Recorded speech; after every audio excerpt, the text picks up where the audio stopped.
আসসালামু আলাইকুম। সবাইকে শুকতারা টিভি 24 এর পক্ষ থেকে আন্তরিক অভিনন্দন।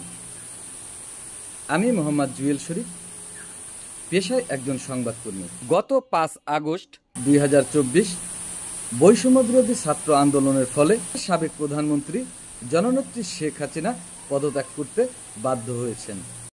এ গৌরব সাধারণ ছাত্রছাত্রীদের, এ গৌরব কোনো রাজনৈতিক দলের না।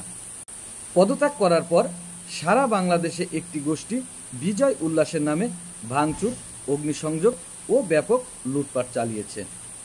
এর মধ্যে মধুখালী উপজেলাও বাদ পড়েনি। যারা এই ধ্বংসযজ্ঞ চালিয়েছে তারা কেউ রাজনৈতিক দলের সক্রিয় সদস্য বা কর্মী না। এরা এক ধরনের সুযোগ সন্ধানী। দেশের এই ক্লান্তি লগ্নে মানুষের মাঝে শান্তি ও সাহস যোগানোর লক্ষ্যে গত 7 আগস্ট আমার ব্যক্তিগত প্রোফাইল ও শুকতারা টিভি 24 থেকে বেশ কিছু জনগুরুত্বপূর্ণ পোস্ট করি। এই পোস্টের বিপরীতে আমাকে যে ধরনের আক্রমণাত্মক কমেন্টস করা হয়েছে ও আমার ছবি ব্যবহার করে একটা আইডি থেকে হুমকি দিয়ে পোস্ট করা হয়েছে, আমি এর তীব্র নিন্দা ও প্রতিবাদ জানাই। এখন আমি এগুলো আপনাদের মাঝে তুলে ধরছি। এখানে বলা হয়েছে আমি আওয়ামী লীগের দালাল, আমি আওয়ামী লীগের পাচাটা কুত্তা। কথার সম্পূর্ণ মিথ্যা ও ভিত্তিহীন। আমি আওয়ামী লীগের দালাল না, আমি আওয়ামী লীগের একজন কর্মী। আমি নিজেও একসময় মধুখালী সরকারি আইনউদ্দিন কলেজ ছাত্রছাত্রী সংসদ হতে নির্বাচিত হয়েছিলাম। প্রায় 30 বছর যাবৎ আমি বাংলাদেশ আওয়ামী লীগের সাথে জড়িত। যতদিন বেঁচে থাকব বাংলাদেশ আওয়ামী লীগের সঙ্গেই থাকব। যদিও এ পর্যন্ত এই রাজনৈতিক দল আমাকে কোনো পদ পদবি দিয়ে সম্মানিত করে নাই। মধুখালী উপজেলার বহুল পরিচিত শুকতারা টিভি 24 এর সংবাদ প্রচার নিয়ে অনেকেই অনেক কথা লিখেছেন। শুকতারা টিভি আওয়ামী লীগের নিউজ ছাড়া কোনো দলের নিউজ করে না। এ কথাটাও সম্পূর্ণ মিথ্যা ও ভিত্তিহীন। মধুখালী উপজেলা বিএনপি গত 3 বছরে শুকতারা টিভি 24 এর মাধ্যমে কমপক্ষে 5টি নিউজ প্রচার করেছে। নওপাড়া ইউনিয়ন বিএনপি 1টি নিউজ প্রচার করেছে। এছাড়াও নওপাড়া ইউনিয়ন বিএনপি সভাপতি ব্যক্তিগতভাবে বাগাত বালিকা উচ্চ বিদ্যালয়ের কয়েকটি নিউজ আমাদের মাধ্যমে প্রচার করিয়েছে। শুকতারা টিভি 24 এ শাহ মোহাম্মদ আবু জাফরের নিউজ প্রচার করা হয়েছে। মধুখালী উপজেলা জাকের পার্টি আমাদের মাধ্যমে একটি নিউজ প্রচার করিয়েছে, যা শুকতারা টিভি 24 এর প্রোফাইল চেক করলেই পাওয়া যাবে। শুকতারা টিভি সবসময় একটি প্রচারমুখী সংবাদ মাধ্যম। আপনাদের যে কোনো অনুষ্ঠান, যে কোনো বিজ্ঞাপন, প্রশাসন আয়োজিত বিভিন্ন কর্মসূচি বা কোনো জনসভায় শুকতারা টিভিকে আমন্ত্রণ করলে সেখানে সবার আগে শুকতারা টিভির প্রতিনিধি উপস্থিত থাকে। আরো কিছু কথা আপনাদের জেনে রাখা ভালো। একটি সংবাদ আধুনিক গণমাধ্যমে সুন্দরভাবে প্রচার করার জন্য আমাকে একজন সংবাদকর্মী, একজন এডিটরকে বেতন দিতে হয়। পাশাপাশি যেখানে বসে এই কাজগুলো করা হয় সেখানকার অফিস ভাড়া ও বিদ্যুৎ বিলও পরিশোধ করতে হয়। এই সমাজের অনেক ধনাঢ্য ব্যক্তি, রাজনৈতিক নেতা, প্রশাসনের কর্মকর্তারা রয়েছেন যারা শুকতারা টিভি 24 এর মাধ্যমে তাদের বিজ্ঞাপন বা তাদের কর্মকাণ্ড প্রচার করে অনারিয়াম দিতে চায় না, অনেকে আবার দেয় না। এটা অত্যন্ত কষ্টদায়ক। বিভিন্ন দুর্ঘটনাজনিত সংবাদে শুকতারা টিভি 24 কোনো অনারিয়াম গ্রহণ করে না, যেমন রোড অ্যাক্সিডেন্ট, আগুনে পুড়ে ক্ষয়ক্ষতি, প্রাকৃতিক দুর্যোগ ও অসুস্থ রোগীর সাহায্যের আবেদন উল্লেখযোগ্য। শুকতারা টিভি আপনাদের সবার, এটা কোনো দলের না। এখন থেকে মনে রাখবেন, আপনি এখানে বিজ্ঞাপন প্রচার করতে চাইলে অফিসিয়াল খরচ বাবদ আপনাকে অবশ্যই 2500 টাকা অনারিয়াম দিতে হবে। এই পেশাটি অত্যন্ত ঝুঁকিপূর্ণ পেশা।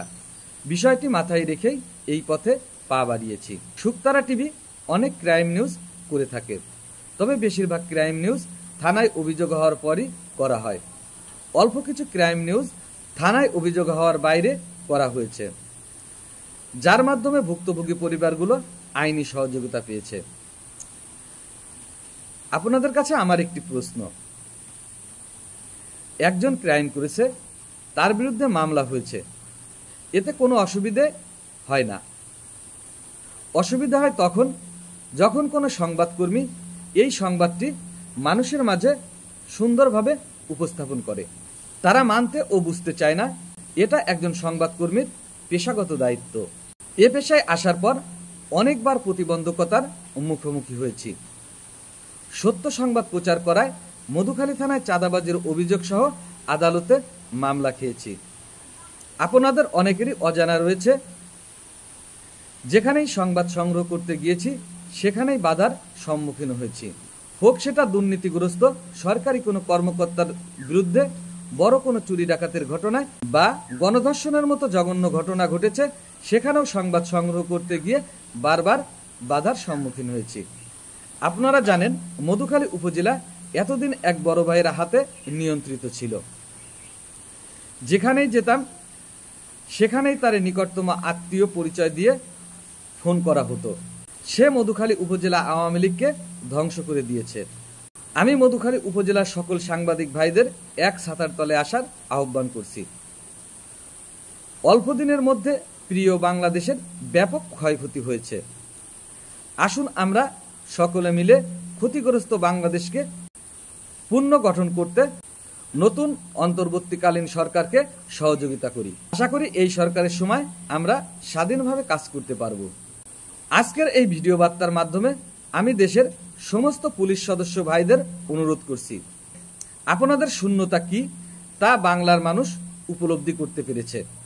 আপনারা নতুন আইজিপির নির্দেশনা মেনে যার যার কর্মস্থলে যোগদান করুন। একজন সাংবাদিক বিপদে পড়লে সবাই মিলে প্রতিহত করব। এটাই হোক নতুন দিনের অঙ্গীকার। আমরা যদি একত্রিত থাকি, কেউ আমাদের বাধা দিতে পারবে না ইনশাল্লাহ। আসুন মধুখালী প্রেস ক্লাবকে নতুনভাবে সাজাই। যে ভাইয়ের হাতের ইশারায় এতদিন মধুখালী উপজেলা নিয়ন্ত্রিত হয়েছে, এই ভাই অনেক আয় বহির্ভূত সম্পদের মালিক। বর্তমান প্রশাসনকে অনুরোধ করছি, তিনি ছাড়াও মধুখালীতে অনেক আয় বহির্ভূত সম্পদের মালিক রয়েছে।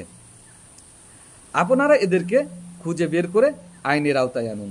গত 7 আগস্ট সন্ধ্যায় প্রথমে আমার স্ত্রী, দ্বিতীয় আমার এক প্রতিবেশী রাত আনুমানিক 8 ঘটিকায় আমাকে ফোন করে জানায়, আপনি বাড়ি থেকে বের হয়ে যান, এখনই আপনার বাড়ি ভাঙচুর, অগ্নিসংযোগ ও লুটপাট করা হবে। আমাকে এবং আমার পিতাকে লাঞ্ছিত করা হবে, কারণ আমরা আওয়ামী লীগ পরিবার। বিষয়টি আমি তৎক্ষণিক ফরিদপুর কন্ট্রোল রুমকে জানালে তাদের ব্যবহারে আমি অত্যন্ত মুগ্ধ হয়েছি। গত 5 আগস্ট আমার ব্যবসা প্রতিষ্ঠানে হামলা চালিয়ে শাটার সহ অন্যান্য মালামালের ক্ষতি সাধন করা হয়েছে। আওয়ামী লীগ সরকার প্রায় 16 বছর ক্ষমতায় ছিল। আমরা কখনো কারো গায়ে হাত দেইনি, কারো বাড়িতে লুট ও অগ্নিসংযোগ ঘটাইনি, কোনো অবৈধ সম্পদের মালিকও হয়নি। বরং বাবার সম্পদ বিক্রি করে বাড়িতে বিল্ডিং করেছি। সমসাময়িক বিষয় নিয়ে এলাকাবাসীর সঙ্গে আমার আলাপ আলোচনা হয়েছে। তারা আমাকে আশ্বস্ত করে বলেছে, এলাকার মধ্যে যে অপশক্তি আসুক না কেন তাদেরকে শক্ত হাতে প্রতিহত করা হবে। সবাইকে একত্রিত থাকার আহ্বান জানিয়ে এখনকার মতো বিদায় নিচ্ছি। দেখা হবে, কথা হবে আবার। ভালো থাকবেন সবাই। আসসালামু আলাইকুম ওয়া রাহমাতুল্লাহ ওয়া বারাকাতুহু। শুকতারা টিভি 24, সকল খবর সবার আগে।